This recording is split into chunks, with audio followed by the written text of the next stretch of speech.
Anaideia.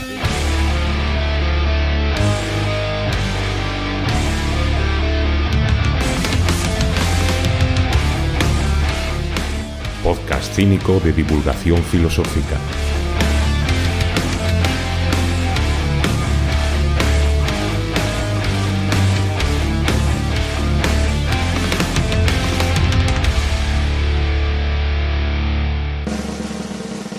Episodio 12. Los sofistas y el relativismo. En el menú de hoy os traigo los siguientes platos. Empezaremos hablando sobre qué es el relativismo sofista y en qué consiste básicamente. Después veremos la formulación concreta de Protágoras y su concepción del hombre como medida de todas las cosas. Hablaremos también de Gorgias y su concepción del lenguaje como conexión con el alma humana. Y finalmente debatiremos un poco con nuestro amigo Diógenes sobre el valor y la significación histórica que tuvieron los sofistas. Así que, como decía Jack el Destripador, vayamos por partes.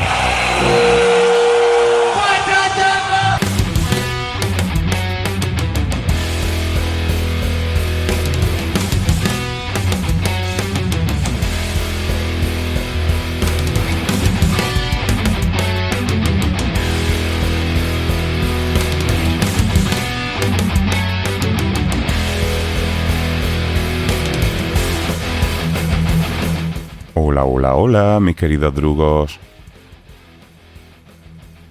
Bueno, pues una vez vimos ya en el último episodio quiénes eran estos sofistas, y en concreto vimos que se dedicaron especialmente al tema del origen convencional o natural de la justicia, de las leyes y de las costumbres. Hoy vamos a ver cómo generalizaron este análisis a otros aspectos, a otros ámbitos de lo humano. La idea es la misma, ellos consideraban que todo lo relacionado con lo humano era de origen convencional, que no había nada que fuera por naturaleza. Así, por ejemplo, consideraron que también lo bello o lo feo, o la verdad y la mentira, o lo bueno y lo malo, todas estas cosas son también atribuciones culturales, que son consensos, que son convenciones que generamos los humanos y que por tanto no responden a nada objetivo ni a nada natural. Y justamente en este punto es donde se desencadenó el debate principal que los enfrentó contra otra línea de pensamiento, que es la protagonizada sobre todo por Platón, y al que también se podrían incluir otros autores, como por ejemplo Sócrates, aunque ya veremos que esto es un poco polémico. Tenemos otra vez el problema de las fuentes, de si realmente Sócrates es tal como nos lo presenta Platón o no. Y con los sofistas también tenemos el mismo problema exactamente. Resulta que justamente Platón es la principal fuente que tenemos para conocer el pensamiento de Protágoras y de Gorgias, siendo justamente Platón el principal enemigo o rival político y sobre todo intelectual de estos dos. Entonces, pues claro, ¿podemos fiarnos del Gorgias y del Protágoras que nos presenta Platón? Pues hasta cierto punto, ya sabéis cómo funciona esto. En el caso de Protágoras parece que más o menos Platón respetó un poco el Protágoras histórico. Pero posiblemente Gorgias, que era un sofista mucho más radical, seguramente Platón lo caricaturizó un poco para poder cargárselo fácilmente. Bueno, después cuando hablemos de ellos precisaré algunos detalles más sobre todo esto. Bueno, yo creo que para entender a Protágoras, yo creo que la mejor manera es aludir a su frase mítica, que es una de estas frases lapidarias de la historia de la filosofía, que es aquella de «El hombre es la medida de todas las cosas». ¿Que el hombre es qué? Hola, Pipi.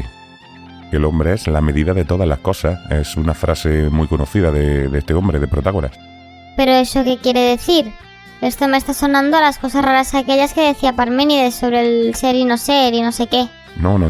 Esto no tiene absolutamente nada que ver con lo de Parménides, ¿eh? De hecho, es casi todo lo contrario, yo diría. En realidad, es una cosa muy sencilla. A ver, por ejemplo, ¿tú cuánto mides? Pues depende. ¿Cómo que depende? ¿De qué depende? Pues por ejemplo de si llevo zancos o no. A ver, para lo que quiero explicarte me da igual que sea con zancos o sin zancos. Por ejemplo, ¿cuánto mides con zancos? No lo sé, nunca me he medido con zancos. Bueno, pues ¿cuánto mides sin zancos? Tampoco lo sé, tampoco me he medido sin zancos. Entonces, ¿para qué me preguntas si con zancos o sin zancos si no lo sabes de ninguna de las dos maneras? Pues para darte una respuesta exacta. Bueno, mira, es igual. A ver, mira, ponte aquí de pie, que tengo aquí justamente una cinta métrica y te voy a medir. A ver. Mides 1,30. ¿Tú sabes qué significa esto? ¿Qué significa que midas 1,30? Pues ¿qué va a significar? Pues que no llevo los zancos y no me diría mucho más. Sí, pero ¿cuál es la medida que hemos utilizado para medirte? ¿Por qué me preguntas estas tonterías? Pues ese metro que tienes ahí.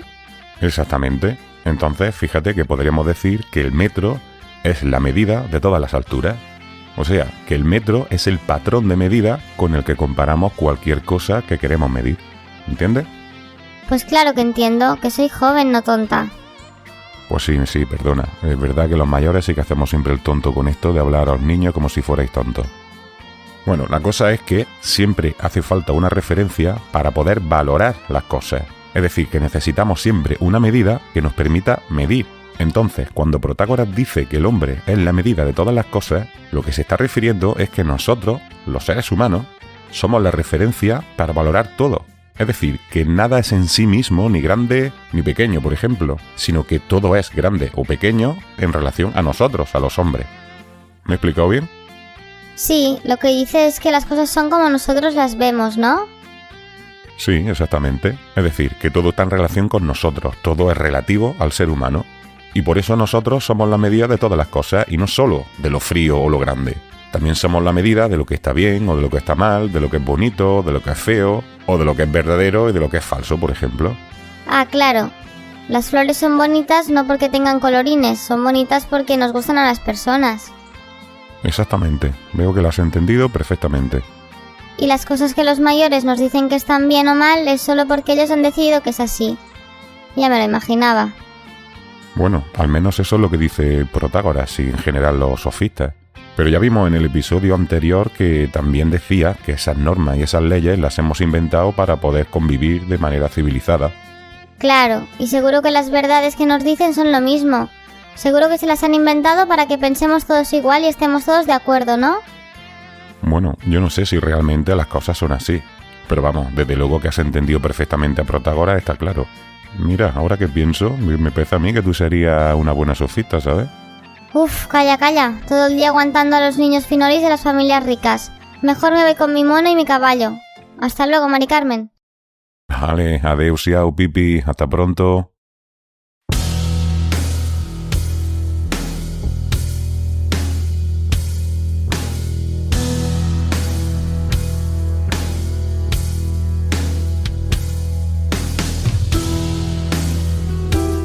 Esta idea del hombre medida de Protágoras, esto de que el hombre es la medida de todas las cosas, es una manifestación muy clara y muy concreta de lo que hablábamos el otro día del giro antropológico.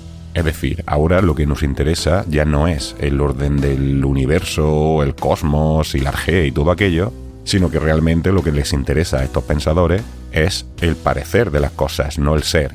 Es decir, no nos interesa lo que es la realidad, sino lo que nos parece a nosotros los hombres, porque somos la medida de todas las cosas. Por tanto, da un poco igual o es algo muy secundario lo que sean las cosas en sí mismas, en su realidad natural, sino lo que interesa es realmente lo que son las cosas en relación a nosotros, que somos la medida de todas ellas.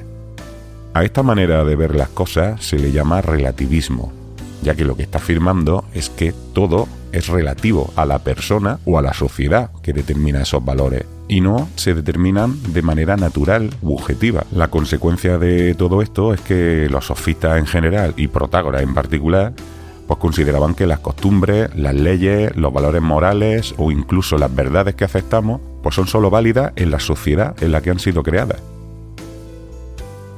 Vamos a ver varios ejemplos de estas cosas. A ver, una costumbre. En China está fatalmente visto remover la comida que hay en el plato. Y en cambio, allí mismo está muy bien visto eructar mientras estás comiendo, porque demuestra que te está gustando. Estas dos cosas, la costumbre en el mundo occidental es justamente al revés. Aquí menear lo que tienes en el plato pues es una chorrada que ni está bien ni está mal. Y en cambio eructar comiendo pues se considera una cosa muy fea. Y solo sí es correcto hacerlo en un contexto así muy de colega, de cachondeo y tal. Pero nadie se le ocurriría ponerse a eructar en la cena del embajador, ¿verdad? Pues en China sí. O, por ejemplo, en cuanto a las leyes, pues todos sabéis que en Reino Unido o en Australia, por ejemplo, pues lo legal es circular con los coches por la izquierda. Y en cambio, pues en España o en Alemania o en Argentina o en muchos países del mundo, la mayoría de hecho, lo correcto, lo legal es circular por la derecha. Y en cuanto a valores morales, pues pasa lo mismo. Por ejemplo, en el mundo occidental consideramos inmoral el matrimonio concertado, es decir, obligar a dos personas a casarse o concertar un matrimonio por intereses familiares y que quizá ni siquiera se conozcan o no se hayan elegido esas dos personas. En cambio, en gran parte del mundo asiático, por ejemplo, y en otras partes del mundo, o incluso aquí mismo en el mundo occidental, hace siglos, era lo normal. Todos estos son ejemplos de normas, costumbres o leyes que son totalmente relativos a la cultura y que solo tienen sentido dentro de una cultura.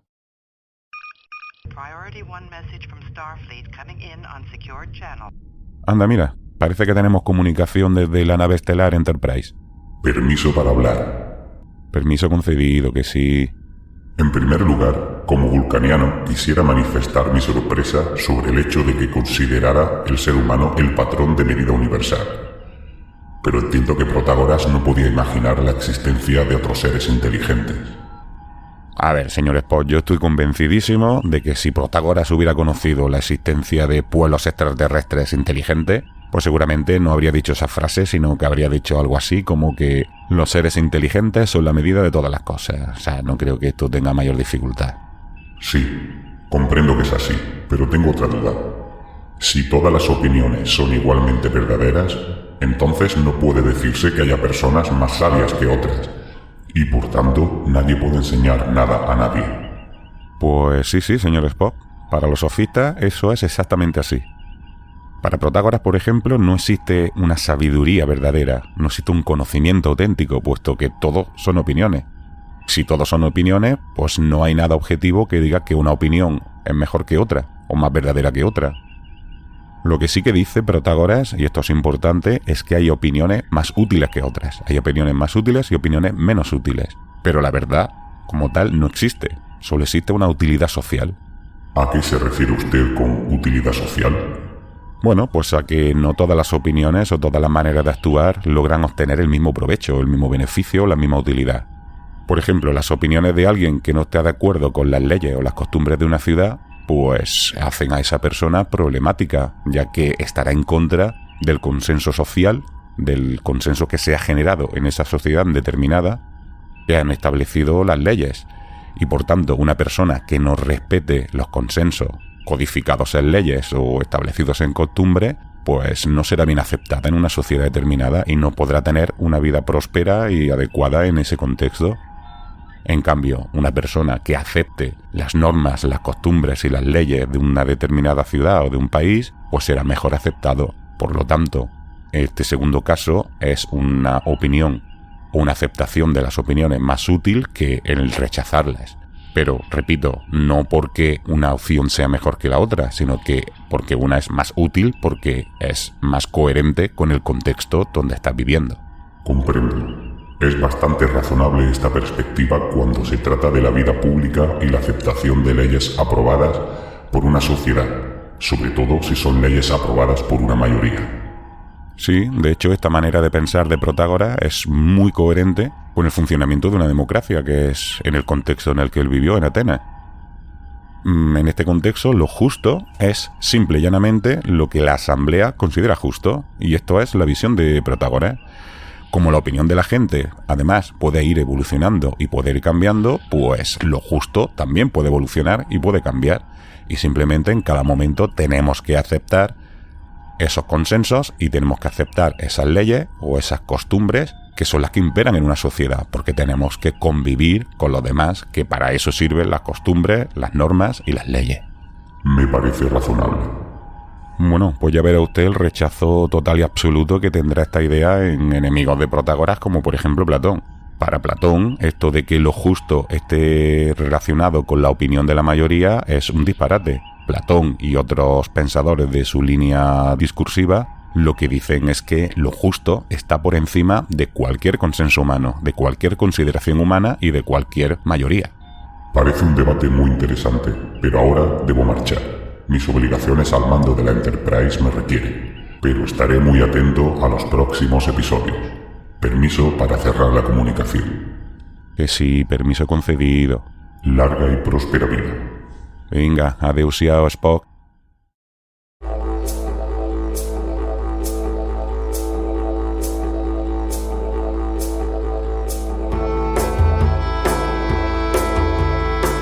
Bueno, como le estaba diciendo a Spock, Protágoras suscitó una oposición muy fuerte por sectores más conservadores, más elitistas, sobre todo de Atenas, entre los cuales estaba desde luego Platón, por ejemplo.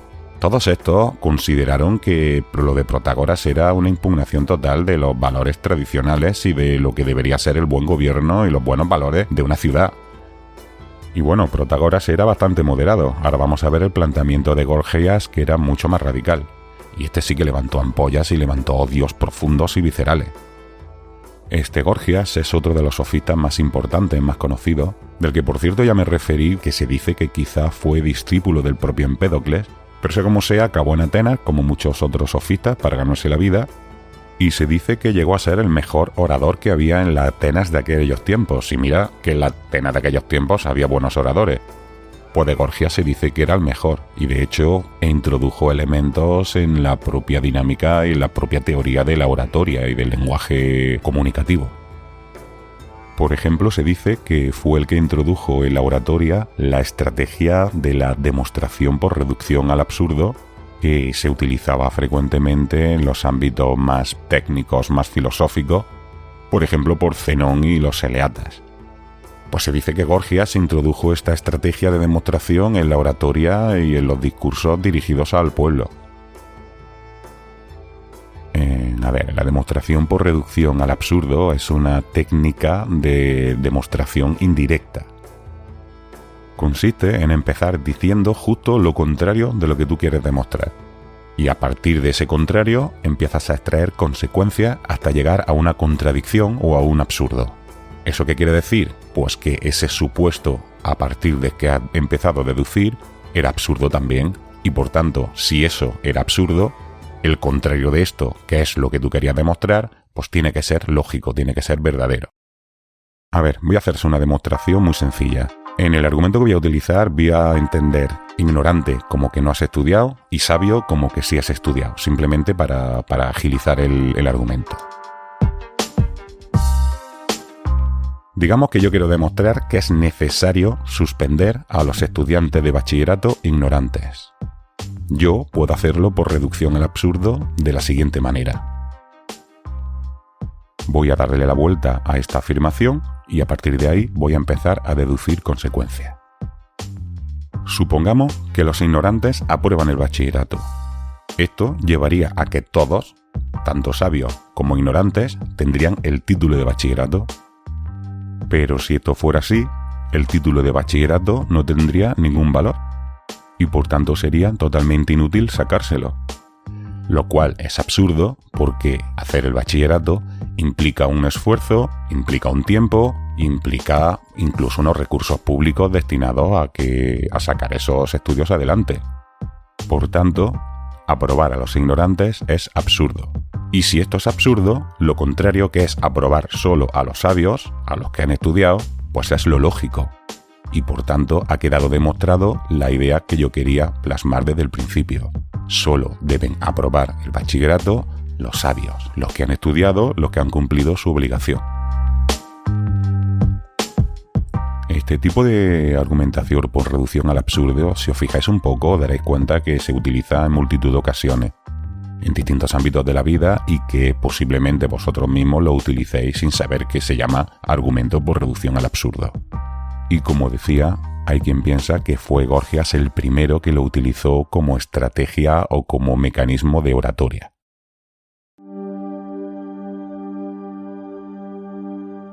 Y a nivel más teórico, lo que hace Gorgias es extender el análisis de Protágoras sobre el origen convencional a otros niveles más profundos. Habla de otras cosas, pero aquí lo que nos interesa fundamentalmente es su consideración del lenguaje, el análisis que hace del valor y de la utilidad del lenguaje. En esta línea, Gorgias entiende que el lenguaje no representa nada objetivo, sino que simplemente apela a lo que puede generar en la mente, en el alma de cada individuo. Es decir, que el lenguaje no funciona creando significaciones universales u objetivas, sino que simplemente lo que hace es impactar en la mente, en la conciencia o en el alma de cada persona. Entonces, lo que a él le interesa es la capacidad de convicción que tiene el lenguaje, el potencial para influir en la opinión de los demás, en la opinión del auditorio al que dirige sus discursos. Él considera que si la palabra afecta emocionalmente al alma de los interlocutores, pues podemos conseguir cambios en su opinión en la línea que más interese al orador. En definitiva, él lo que considera es que quien domina la palabra puede dominar a las almas, y quien domina las almas puede controlar a las masas. Y él pues ofrecía sus servicios para entregar ese arma tan poderosa a sus alumnos en un contexto de democracia directa en el que el control de la palabra y del discurso podía reportar el poder político efectivo.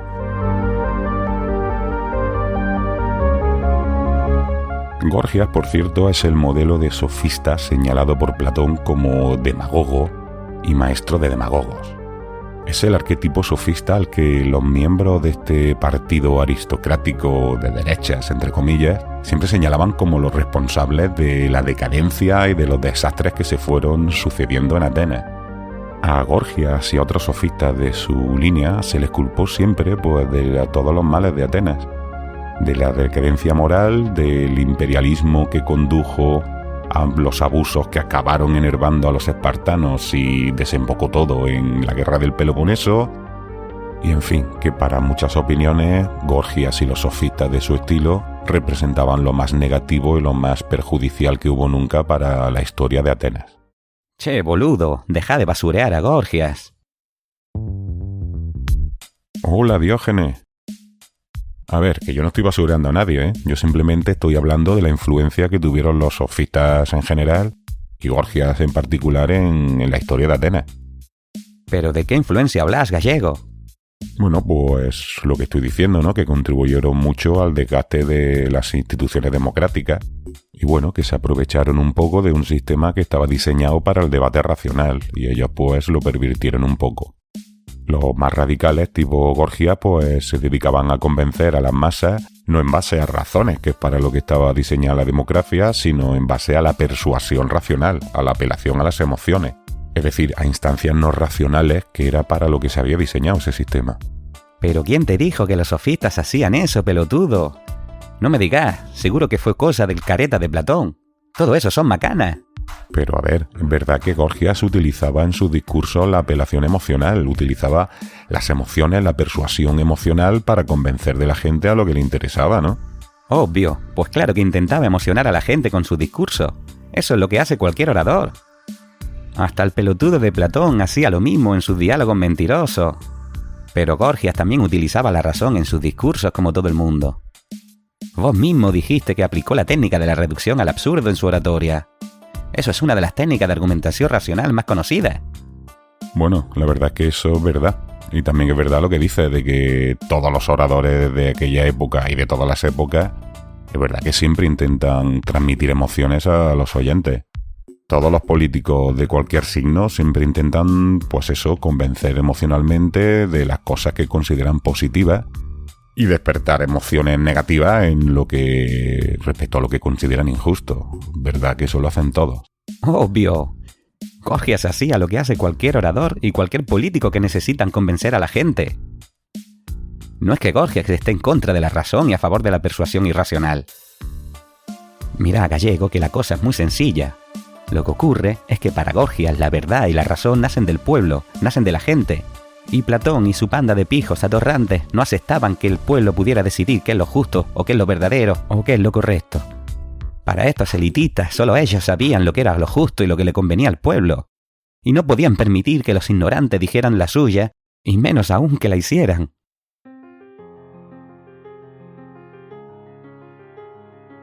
A ver, pero sí que es verdad que el resultado de aquellos años de democracia y que aquellas decisiones que se tomaban en asamblea influidas por los sofistas, pues la verdad que fue bastante negativo, ¿no?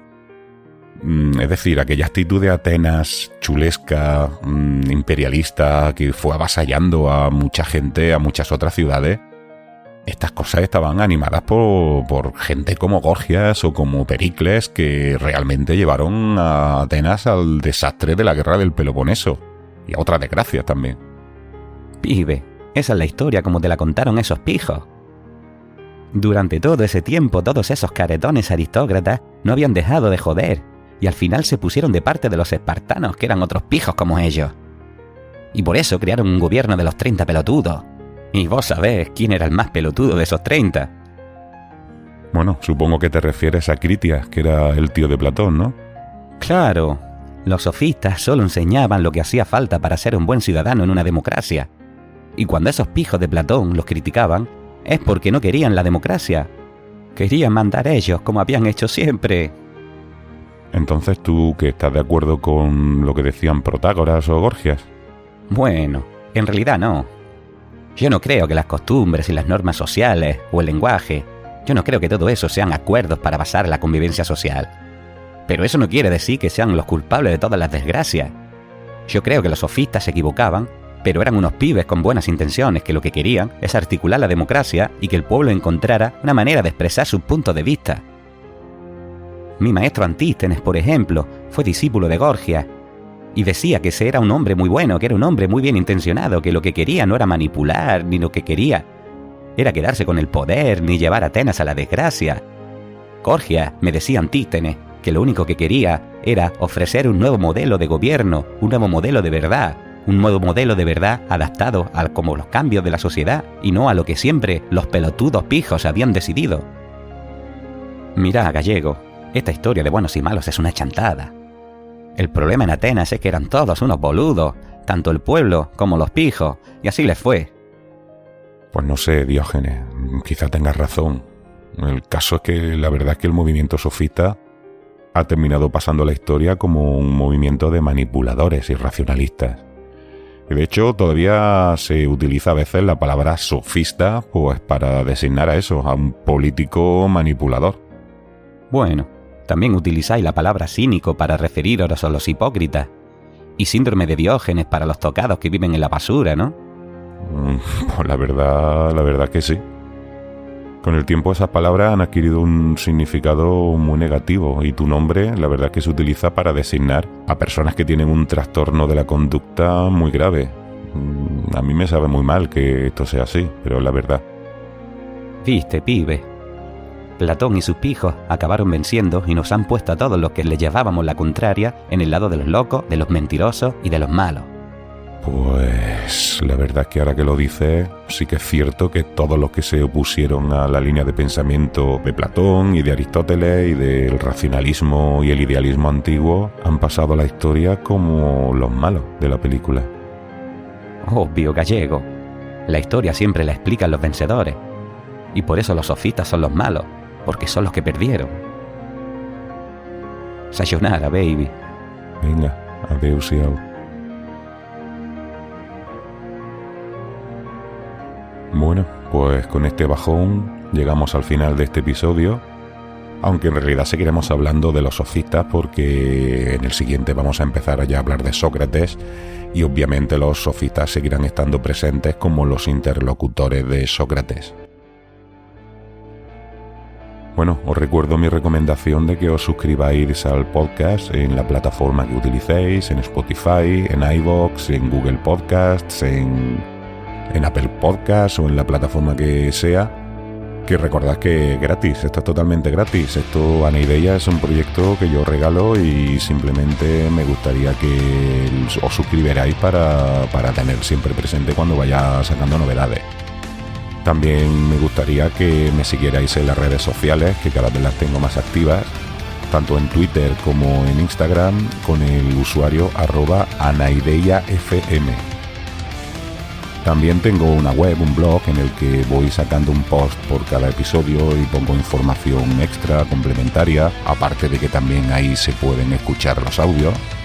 Y también en la web tenéis todos los enlaces a las redes sociales y a todo. Tengo un mail en el cual podéis mandarme cualquier consulta, cualquier observación, y también me gusta mucho cuando me enviáis comentarios y opiniones y cualquier comunicación que tengáis. Y también lo podéis hacer por el Twitter, por el Insta, por supuesto. Y ahora sí, con esto ya que acabamos por hoy, y el próximo episodio ya digo que empezaremos a hablar de uno de los filósofos más conocidos de la historia y más legendario, que es Sócrates. Así que con esto y un bizcocho, hasta el martes a las 8.